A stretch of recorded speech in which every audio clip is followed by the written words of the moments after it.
Hi everyone, আমি রূপম চলে এলাম আজকের প্রথম ভিডিও নিয়ে। প্রথমেই জানাচ্ছি সবাইকে ভেরি ভেরি গুড মর্নিং। আশা করছি তোমরা সবাই খুব ভালো আছো এবং সুস্থ আছো। এখন আমরা যেই বিষয়টাকে নিয়ে কথা বলতে এসেছি সেটা হচ্ছে তাণ্ডবের রোম্যান্টিক গান বা তাণ্ডবের প্রথম গানকে নিয়ে। দেখো, তাণ্ডবের পুরো টিজার অর্থাৎ ফোরকাস্ট জুড়ে আমরা কিন্তু সাবিলা নূরকে দেখতে পাইনি, বাট সাবিলা নূর শেয়ার করেছে সেটাকে। ইভেন ইফএস নাইম সেও শেয়ার করেছে এবং আমরা জানি কাস্টিং সম্পর্কে, আমরা জানি যে কারা কারা তাণ্ডব সিনেমায় মেন মেন কাস্টিংয়ে থাকতে চলেছে। তার মধ্যে অন্যতম শাকিব খানের এখানে মেগাস্টারের নায়িকা হতে চলেছে সাবিলা নূর। ফর দ্য ফার্স্ট টাইম সে বড় পর্দায় ডেবিউ করছে, বাট এর আগেও তার ডেবিউ হয়েছে, সেটা লিড হিসেবে নয়, মানে বোনের চরিত্রে তাকে নেওয়া হয়েছিল। সেটা হচ্ছে মুজিব, আরিফিন শুভর যেই সিনেমাটা মুজিব একটি জাতির রূপকার, সেখানে সেখানে আমি দেখেছিলাম। আমাদের কলকাতা যখন রিলিজ হয়েছিল আমাকে ইনভাইট করা হয়েছিল প্রিমিয়ার শোতে, তখন আমি মুজিব দেখেছিলাম, আরিফিন শুভর সঙ্গে দেখা হয়েছিল। তো যাই হোক, তো এটার পরে মানে মুজিবের পরে সাবিলা নূরের এটা বড় স্ক্রিনে মানে debut as a lead heroine হিসেবে। এবার প্রথম গান বা রোম্যান্টিক ট্র্যাক কবে আসবে?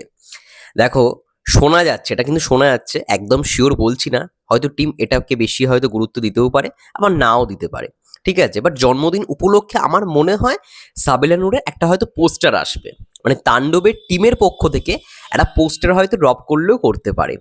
এবার যদি খুব ভাগ্য ভালো হয় তাহলে একটা গান আমরা দেখতে পারবো। এবার সেটা কি কিভাবে হতে পারে? দেখো, আমার যেটা মন বলছে দুটো পসিবিলিটি রয়েছে। 27শে মে অর্থাৎ এই মাসের 27 তারিখ সাবিলা নূরের জন্মদিন। তো জন্মদিনের দিনকে হয়তো সাবিলা নূরের একটা পোস্টার, মানে সাবিলা নূরের একটা ক্যারেক্টার পোস্টার ড্রপ করা হলো টিমের পক্ষ থেকে, মানে তাণ্ডব সিনেমার পক্ষ থেকে সাবিলা নূরের একটা ক্যারেক্টার পোস্টার আসছে।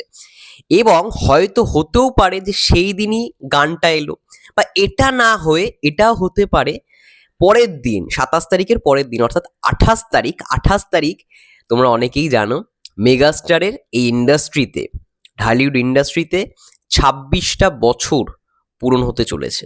আমরা আগের বছর 25টা বছর পূরণ হলো, আমরা রজত জয়ন্তী উৎসব পালন করেছিলাম। তোমরা সবাই জানো কলকাতা থেকে শুধুমাত্র আমি, তারপরে শরৎ মিউজিক ভেঞ্চার্সটাই উদ্যোগটা নিয়েছিল, মানে সৃঞ্জয়দা পৌশালিদি, সেখানে আমি জয়েন করেছিলাম।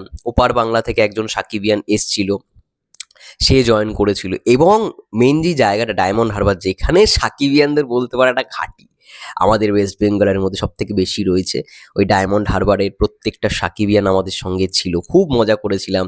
চ্যানেল আই থেকে সেটা লেখাটা বেরিয়েছিল, নাহিয়ানিমন ভাই লিখেছিল।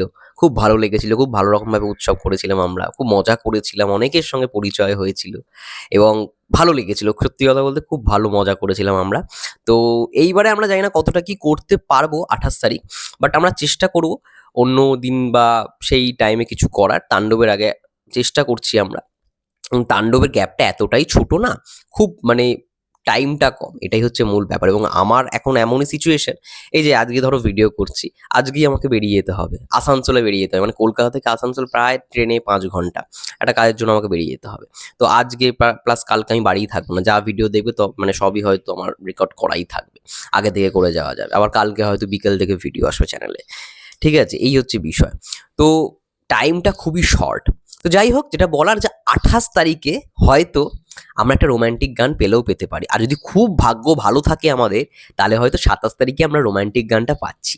যদি 27 তারিখ নাও হয়, মানে সাবিলা নূরের জন্মদিনে যদি ইয়েটা নাও দেয়, মানে রোম্যান্টিক গান নাও দেয়, তাহলে ড্যাম শিওর 28 তারিখে আসার সম্ভাবনাটা বেশি। কারণ আগের বছর আমরা দেখেছিলাম তুফানে লাগে উড়াদোড়া গানটা 28 তারিখেই এসেছিল, 28শে মেই এসেছিল, ভালো করে লক্ষ্য করে দেখো, মানে রজত জয়ন্তীর দিন এসেছিল। তো আমার মন বলছে যে সাকিব ভাইয়ার মানে 26 বছরের জন্য আই থিঙ্ক গানটা ড্রপ করবে। 27 তারিখ যদি নাও দিয়ে থাকে, 26 তারিখ মানে 28 তারিখ তো দেবেই দেবে, 28 তারিখ দেবেই দেবে। এবার রোম্যান্টিক গানটা কে গেয়েছে অনেকেরই হয়তো প্রশ্ন থাকলেও থাকতে পারে, তোমাদের আগের দিনই আপডেট দিয়েছিলাম। রোম্যান্টিক গানটা যতদূর শোনা যাচ্ছে, না না না না না না না না না না না না, আমি ফেঁসে যাই তোমার উড়া চুলে, তুমি হাসলে ওই গানে আমি ফেঁসে যাই। উফ, আমার খুব ফেভারিট একদম সিঙ্গার হাবিব ওয়াহিদ। হাবিব ওয়াহিদ তিনি এই গানটা সম্ভবত শোনা যাচ্ছে গেয়েছে। হলে তো ভাই জমে যাবে। এবং নাই মানে আমি শুনলাম যে মানে ফিমেল ভয়েসে নাকি পাকিস্তানি একজন সিঙ্গার গেয়েছে। দেখা যাক কি হয়। হাবিব ভাইদের কণ্ঠে মানে আরো একটা রোমান্টিক গান যদি 28শে মে আসে, দারুণ হয়। আর সাবিলা নূরের জন্মদিনের দিনকে আই থিংক কোনো একটা পোস্টারই আসবে। আর যদি খুব ভাগ্য ভালো থাকে তাহলে আমরা 27 তারিখে হয়তো গানটা দেখতে পাবো। যাই হোক, তোমাদের কি মন্তব্য অবশ্যই কমেন্ট করে জানাও। ততক্ষণের জন্য সবাই ভালো থেকো, সুস্থ থেকো। Take care. দেখা হচ্ছে নেক্সট ভিডিওতে।